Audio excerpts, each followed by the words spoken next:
মধ্যপ্রাচ্যে অস্থিরতার প্রভাব ফুটবল মাঠেও। যুক্তরাষ্ট্রকে বয়কটের আহ্বান জানিয়েছে ইরান, তবে বিশ্বকাপ থেকে সরে যাবে না দেশটি। নিজেদের অবস্থান স্পষ্ট করে জানিয়ে দিয়েছে ইরানের ফুটবল কর্তৃপক্ষ। একদিকে রাজনৈতিক অবস্থান, অন্যদিকে কোটি ভক্তের স্বপ্ন, এই দুয়ের মাঝখানে দাঁড়িয়ে এখন ইরানের ফুটবল। 3 মাসেরও কম সময় বাকি 2026 ফিফা ফুটবল বিশ্বকাপের। এর মধ্যেই দলগুলি নিজেদের প্রস্তুতি নিতে শুরু করেছে। ইরানের বিশ্বকাপ প্রস্তুতিও থেমে নেই। তুরস্কে অনুশীলন ক্যাম্প শুরু করেছে তারা, যেখানে দুটি প্রস্তুতি ম্যাচ খেলবে ইরান।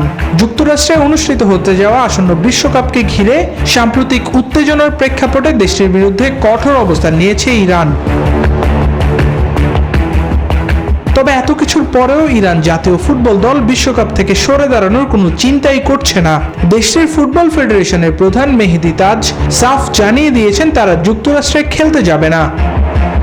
আমরা আমেরিকাকে বয়কট করব, কিন্তু বিশ্বকাপকে নয়। আমাদের আমেরিকার সঙ্গে রাজনৈতিক দ্বন্দ্ব থাকলেও বিশ্বকাপ বর্জনের কোনো পরিকল্পনা নেই। যুক্তরাষ্ট্রের 1 নম্বর জিম চেইন গোল্ড জিম এখন আবারও বাংলাদেশে।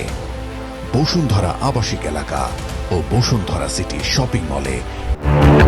তবে প্রেসিডেন্ট ডোনাল্ড ট্রাম্প এরই মধ্যে জানিয়েছেন সম্ভাব্য কোনো হুমকি যুক্তরাষ্ট্রের পক্ষ থেকে আসবে না ইরানের খেলোয়াড়দের জন্য। তবুও ভেন্যু পরিবর্তনের দাবি জোরালো করেছেন ইরান ফুটবলের প্রধান তাজ।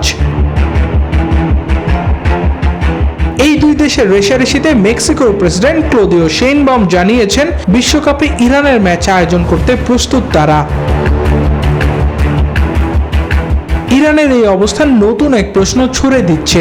রাজনীতি আর খেলাধুলা কি আদৌ আলাদা রাখা সম্ভব, নাকি বিশ্বকাপের মতন আসরেই হয়ে উঠবে ভবিষ্যতের সফট পাওয়ার যুদ্ধের মঞ্চ?